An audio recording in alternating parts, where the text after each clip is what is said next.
One crazy week in America. So we're gonna do our best to talk about it tonight and to process it, and then we're gonna push it aside and try to have some fun, okay? Does that sound good to you, Terry? Sounds great to me. Okay, so now, like most Americans, I was glued to the news this week watching that insane series of events unfold. A mob of Trump-supporting terrorists stormed the U.S. Capitol on Wednesday in an effort to overturn a fair and legal election and subvert democracy. It has honestly been a lot to take in, and my personal feelings have ranged from rage to devastation to embarrassment. But the largest takeaway for me feels too important to put into words, so I wanted to put it in a song. At least it wasn't us. That's right. Black people got to sit this one out and just watch it from the sidelines. And frankly, I love that for us. So if black people didn't create this mess, who did? Well, there seemed to be some confusion in the media about that this week. The press was calling the folks who stormed the Capitol building protesters and Trump supporters. And in one case, West Virginia state delegate. That's an actual West Virginia state delegate who filmed himself storming the Capitol building. I'm not making that up. But in actuality, the people who gathered in Washington on Wednesday are Nazis, traitors, and fascists. That's what they are. I don't know why it is so hard for reporters to call them that. It's easy. Look, I'll show you in a game called Nazis, Traitors, or Fascists. This police officer opened a gate to let an angry mob into a government building. Now, which one is he? A Nazi, a traitor, or a fascist? That's right, he's a traitor. And how about the guy in the Camp Auschwitz shirt? That's right, he's a Nazi. Now, this guy with the Confederate flag? That's right, he's a traitor.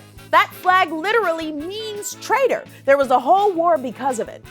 Senators Josh Hawley and Ted Cruz, they tried to stop the electoral count and overturn our democracy, making them, that's right, fascists and traitors. And of course, this bitch is all three. This has been Nazis, traitors, or fascists. See?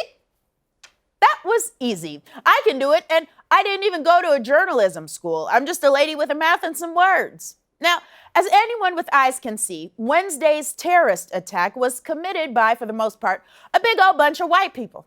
Look at that. That riot was whiter than a piece of chalk clapping on the ones and threes at a Little Big Town concert. It was so white, the Queen of England was there. Well, I assume that was the Queen of England, because if it wasn't, why would police be helping her down the stairs? Now, I get why white men are mad. They've had control over this country for 200 years, and now they feel like it might be slipping away. They've been cheating the system, and they know the jig is up. But why were white women there?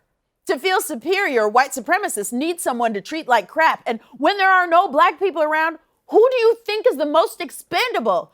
That's right, white women. And on Wednesday, the Capitol Police showed these white women just how expendable they are. They were beaten up and maced and even killed. But despite that, white women continue to align themselves with white supremacy. 55% of them voted for Trump this year. White women, why are you signing up for this shit? Those white men hate minorities, and you're a minority. You think you're a member of the cool club, but that's not true because, one, this club is not cool. And two, they hate you. You can't be the oppressor and a minority. You need to pick a lane. And the lane you're choosing sucks. This one is way more fun. It's the only lane with good food. Now, we've talked a lot so far about what this white mob did at the Capitol building this week, but what we have not talked about are the consequences they faced, because there weren't nearly enough. Police did not intimidate them with riot gear. They did not fill the Capitol with tear gas or use rubber bullets. In fact, in one instance, a police officer was caught on film taking selfies with the rioters.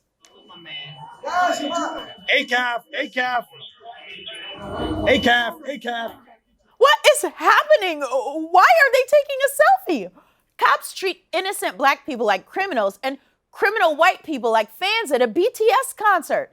And 2 days after these events unfolded, the vast majority of people involved in this event still have not been arrested. They have not been reprimanded by the police in any way, which brings us to a segment called One Time. This man is stealing a podium from the U.S. Capitol. One time, I was stopped by the police for skipping down the street. They stopped me and frisked me for skipping, and that is not a bit. This man broke into Nancy Pelosi's office and put his feet up on her desk. Then he stole a piece of her mail and posed for pictures with it. One time, the police followed me to my house for being outside of my house. They made me go inside of my house, get my ID, and prove I lived in my house because I had been outside of my house. This man dressed up like a Viking and stormed into the Senate chamber. One time, when I was wearing 100% totally normal clothes and riding with my friend in a normal car, I got reprimanded by a cop for being a prostitute. This man climbed onto the dais in the United States Senate, threw his fist in the air, and shouted, "Trump won that election." One time, a police pulled a gun on me for no reason. Just kidding. That wasn't one time. It has happened to me multiple times. I've been harassed by the police 1 million times for nothing. But these people put on their MAGA hats and guns and broke the law and punched and pepper sprayed and fought cops, and most of them went home and faced no consequences. A bunch of them went to this fancy hotel and hung out in the lobby like nothing happened.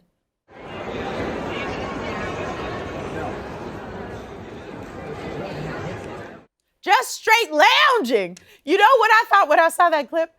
I wish I could walk around with the freedom these people enjoy just one time. Now, the news was a crazy mess this week, but there was one common theme in the chaos. Politicians and reporters couldn't stop talking about how shocked they were. But I wasn't shocked. I knew shenanigans would be afoot the second I heard that patriots were gathering at the Capitol to save America. Look, I would never racially profile anyone, but there's only one thing whiter than a grown man in a MAGA hat waving a Confederate flag: a patriot. Ask any black person what they think when they hear the word patriot, and they'll tell you that a patriot is a racist with a flag pin. Now, if I was walking down the street and someone said, "Here comes a patriot," I would run. And when patriots get together, nothing good happens. I bet they laughed their asses off at the first Patriots meeting in 1776 when 41 slave owners signed the Declaration of Independence. All men are created equal. Good one. Tommy J, do me a favor. Peek outside and see if my Negro is still tied up next to my horse. A patriot is defined as someone who loves their country, but these people actually hate America. You know who loves America? The people who fight voter suppression. The people who fight for the rights of the less fortunate. The people who risk their lives to try to make America keep its promise to everyone, not just to some people. A common refrain I keep hearing this week was, "This is not who we are." But unfortunately, that is not true. This is who we are. America is not better than this. We have seen it over and over again the last 4 years, and we've seen it throughout American history. America is built on a foundation of oppression and prejudice and unfair distribution of power. The founding fathers set it up that way, and we've been living with the consequences ever since. So if you've been saying that this week, stop. Stop saying this is not who we are and start asking, what can I do to change it? Because in the meantime, every white person and your grandma is trying to bring down the government. No, I mean it. Your grandma was there. Come get her. Wait, don't go anywhere. I have big news. I have my own YouTube channel now. Yay! Be sure to subscribe for a lot of show clips and a lot of digital exclusives and a lot of this. See you there.